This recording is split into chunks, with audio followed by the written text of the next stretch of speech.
In this video I'm going to talk about two German 6x9 folding cameras made by the manufacturer Voigtlander, who I think were taken over by Casina a few years back. This is the 1936 Bessa RF. 60,000 of these cameras were sold, and this is the Bessa II, built in 1952, so it's 16 years younger than the Bessa RF, and this sold around 35,000 cameras.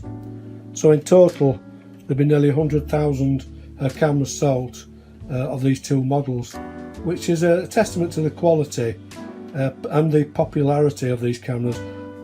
These cameras were quite expensive to buy. They were a top-end camera those days. So let's look at the Bessa RF first. This camera has a Compure rapid shutter. Shutter speeds run from 1 second to 1/400th of a second.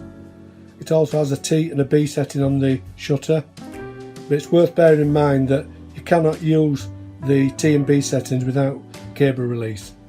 So if I put it into the, say, B setting, I cannot actuate the shutter. I'll show you how that works. If I put the cable release in,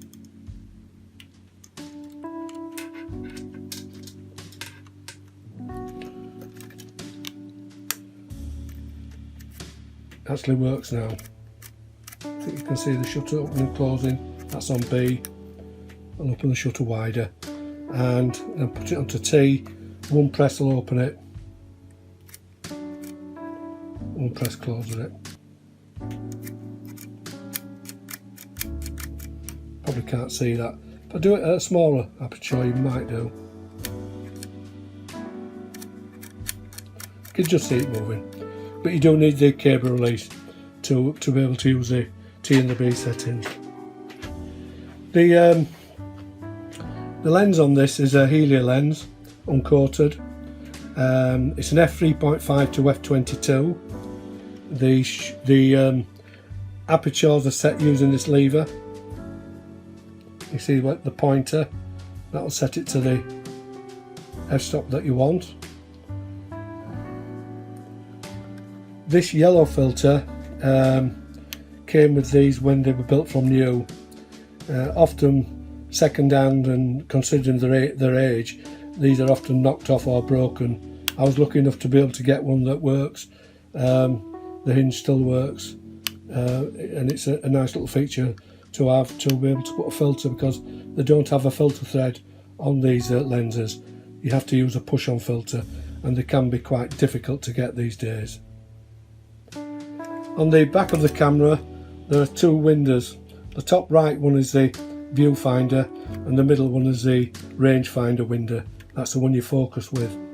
I like this rangefinder because it has like a magnified zoomed in view, so it does make it easier to focus, because on both these cameras the viewfinders and the rangefinder windows were always built very small for some reason, so that magnifier does really help.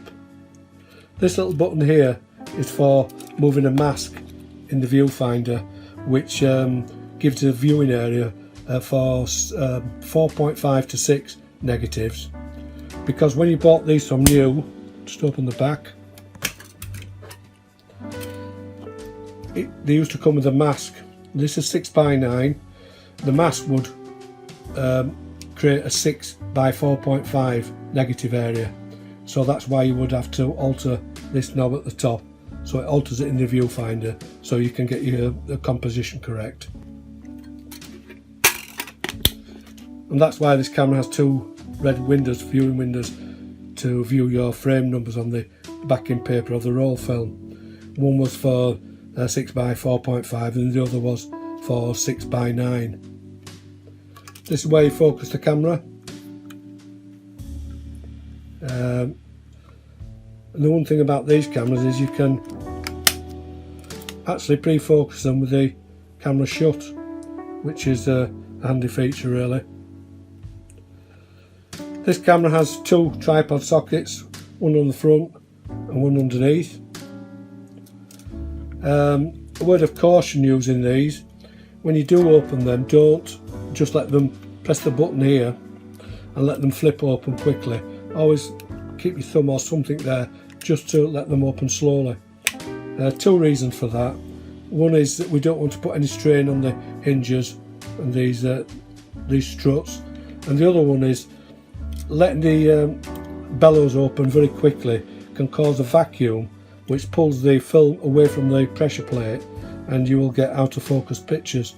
So always open them slowly, don't let them flip open. Another thing with these cameras is if you want to close it and you're not sure, I did it on one of these. I didn't realise there was a catch, and I tried to force it shut, and I ended up bending these struts, and that can throw the camera out of sort of square or level, and you're not going to get even focus over the whole of the negative. You always must press that button at the bottom and then they shut beautifully. The mechanism on them was fantastic really.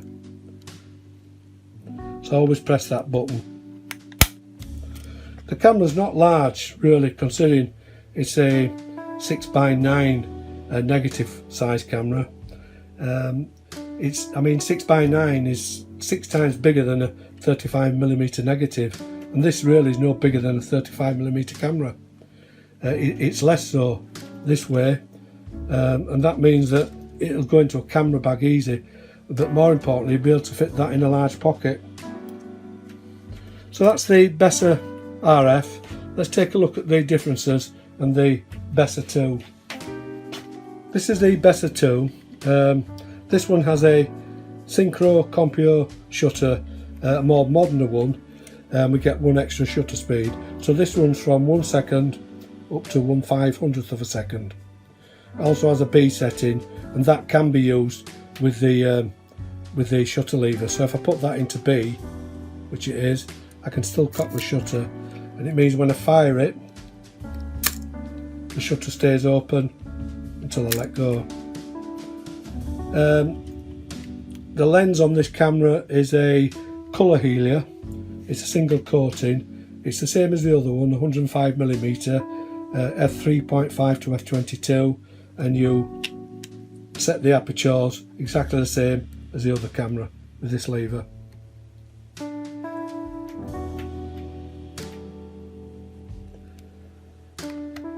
The back of this camera's only got one window for the film numbers, and that's because it's purely for 6x9.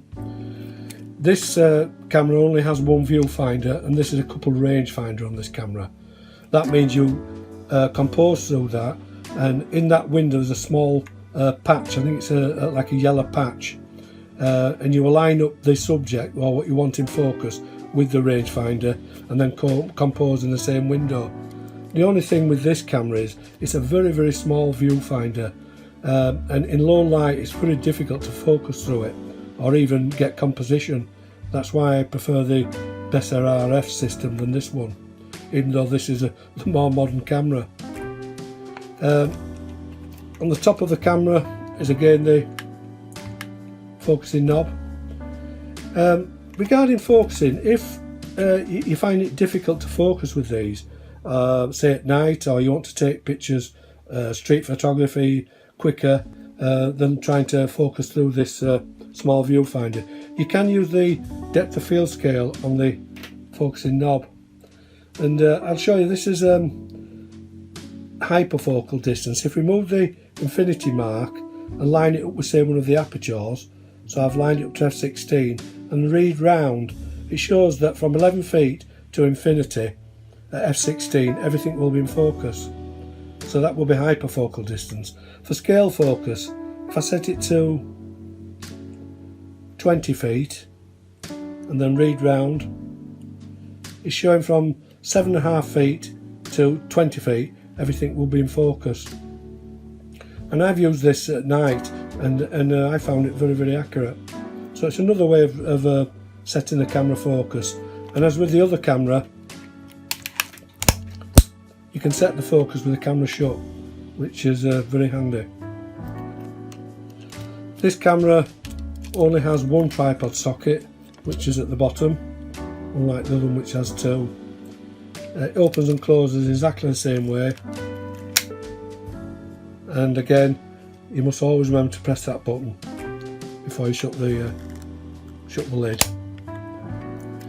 Another caution to take when using these cameras is, on both cameras, when you've taken a photograph, always try and get in the habit of winding on to the next frame, because what will happen is you might take a picture one day and then not for a few days, and you will not remember if you've wound on, and you'll end up double exposing. So I would always say, make a habit of, when you've taken one photograph, wind on to the next. Nothing's under tension, it's not like you're cocking a shutter, it's just advancing the frame by one. And if you, as I say, if you make a habit of that, you'll stop double exposing the image. So the question is, which camera do I like best? Which is the best? I think both cameras are beautifully made.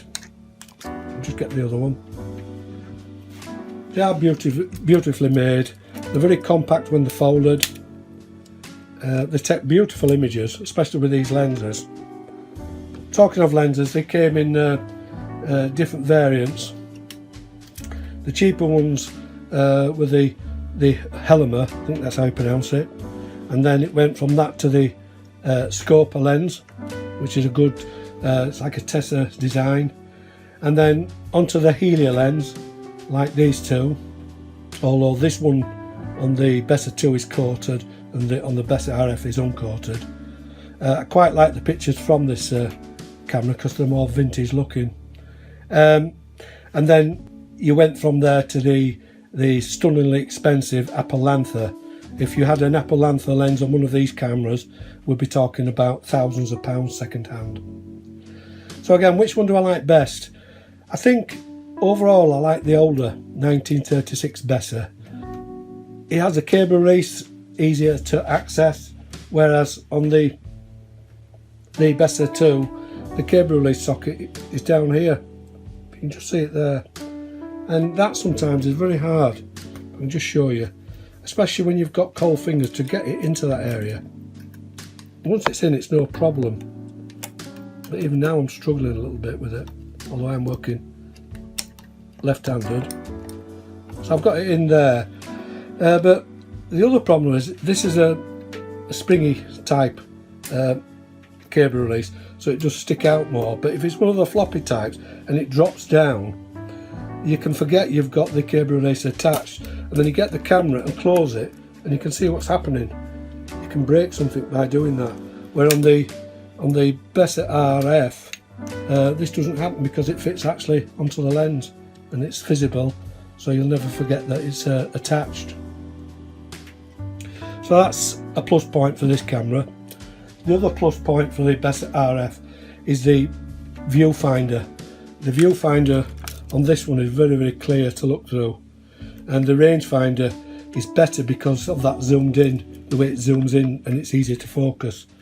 On the Bessa II, it's a very, very small viewfinder and sometimes very awkward to use. Quality wise, build quality, I don't think there's much in these two cameras. If anything, I'd probably say the older one again is slightly better built. I mean, if we look at the detail on the front of the lens, it's absolutely beautiful how it's made. The materials and, you know, the fine details they've put on this lens. Even looking at the writing at the top, Voigtlander, how it's done. You don't get that detail on the newer model. They are very beautiful cameras, leather bellows, leather covering, wonderful German engineering and materials throughout. And like all quality vintage cameras, they do inspire you to get out and use them as intended. It takes you back to a time when photography was more a thoughtful process and a more rewarding way to capture images. Anyway, thank you for watching, and I'll leave you with a few images that I've taken with these beautiful vintage cameras.